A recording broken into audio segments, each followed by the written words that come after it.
And we know now that we didn't know even back then, of course, is that, yeah, as long as we are, any species that's confined to the surface of the planet is vulnerable. As we know, 99.99% conservatively of all species that have ever existed are now extinct.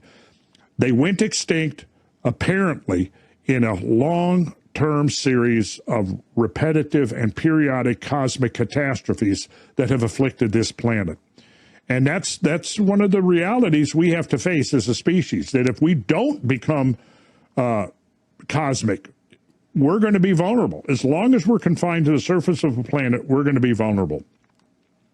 Now, what does that mean? Well, it doesn't necessarily mean that the human species would become extinct. But what it may mean is that civilization, this incredible civilization that we're building here, which primarily right now I would attribute to the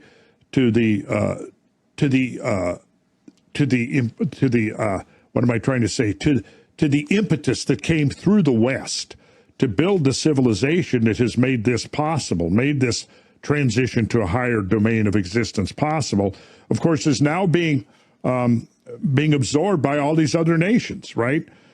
When we were going to Apollo, was there anybody in China at the time who was, thinking about palaces of the sky and the things that are going on there now? Obviously, they've looked at us and they've said, well, look what they're doing. Let's show them that we can do it better than they can. And so that's our achievements have sort of motivated, I think, China. They've motivated India. We've shown here, these are some of the things that are possible. Now, Japan, likewise. And if we hadn't created that precedent for the rest of humanity, would that same incentive, would that same motive be there in China, in India, in Japan, in Saudi Arabia, and so on? Maybe, probably, yes, eventually, but certainly I think that we and our efforts here in the United States of America served as a catalyst for what's happening now. And I don't want to see the civilian space program sidelined so that the wealth created by that sector of our society gets siphoned off for some purpose that will probably only not achieve what it was intended to achieve, but we'll see that money just squandered and wasted on who knows what. So I'm obviously not going to be in favor of taxing billionaires out of existence. Like I said, I'll say it again. I want more billionaires. And this idea that if the pie of wealth is growing, well, yes, you're going to have people, you'll have disparity, but what does the disparity mean between, say, if you go back a century or two ago, between the CEO of a company who was maybe worth a few tens of millions of dollars and his workers, whereas now the disparity is like this. Maybe you've got the billionaires up here, but you've got the lowest people on the totem pole up here, right? And if everybody's growing richer, which is going to be the natural consequence of a free market, everybody's going to grow richer, unless that money is seized by the political sector and dispensed for less than the highest and best use. And you know that in the private sector, if your investments, if your planning is not based around the highest and best use of the resources you have available, you're probably condemning yourself to failure, to becoming a bankrupt enterprise. Whereas if you're looking at truly what does the market really want, what do people really want when they're not being coerced, when they're not being pressured, what do people really want? And let's provide that to people.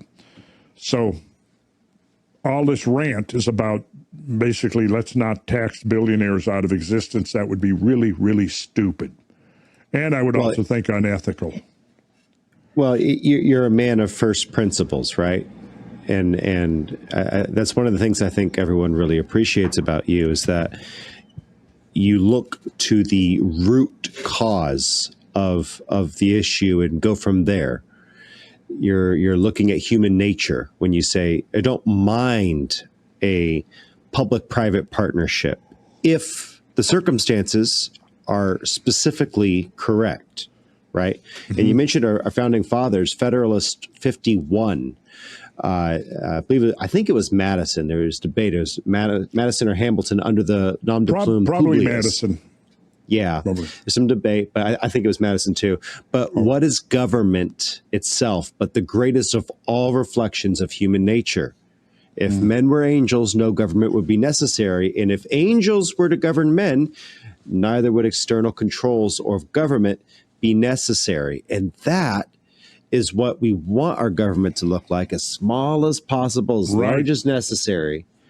Yeah. Because we know that human nature is what it is. And that's where the private sector, as long as it's in everyone's best interest to act honorably and responsibly and safely, we can build a society around the understanding of man's nature. That's how our founding fathers in America decided to build our government. They literally said ambition has to counteract ambition. And so as we're in this cooperative, hopefully with China and Russia moving forward, or as we hope to get to a cooperative, we just need to remember that ambition has to counter ambition. And the moment you take away someone's reason for ambition, not only is it morally depraved to take something that someone built and earned and give it to people who do not know what to do with it other than fund their own pockets. How's Liz Warren? How's Mitch McConnell? How are they tens or hundreds of millions of dollars richer for having been in Congress? Right? Right. That's where that money's going. Let's ask that question, yes. Why does Musk, who is exploring the stars, why does he have less right to his own money than assumably somehow the Mitch McConnells, the McCains, the Warrens? Exactly. Exactly. That's the question I'm raising. So why is that? How is that? So perhaps maybe we could stop focusing on what other people have and what we don't, and start focusing on what our purpose is. And well, it just I think the ethics of our nation have changed as the government has grown. So has the dependency upon the state. And I mean, it certainly shifted massively in the early 20th century in the year 1913, with the government taking control of the money supply through the Federal Reserve Act, through the government sabotaging the primacy of the state governments through the 17th Amendment, the federal government being for the first time able to go into people's personal bank accounts and personal financial dealings in the form of the income tax. Prior to 1913, the politicians in Washington had no right to go into anybody's personal bank account. They how you earned your money, how you spent your money, how you invested your money was nobody's business but your own and those with whom you worked. And if you tried to earn your money through illegal means, well, one of the perhaps legitimate uses of the government was that you had a mechanism that if someone is exploiting someone else, if somebody else is, depriving someone else of their wealth, of their property, you would have an objective entity to which you could turn to get some kind of justice and resolution. But what happens when the government itself becomes the primary agency by which that wealth is being forcibly extracted from one group in society and redistributed to another group in society, with the primary intention of establishing one's power? Because obviously we see it happening in American politics today, that we have one group who can take the money from another group, dispense it to a third group, and that third group will then support the ones that are essentially buying their loyalty, buying their allegiance. And that's what we see happening, in my opinion, with the whole system we've got now of taxation, of monetary policy that allows politicians to essentially create money out of nothing.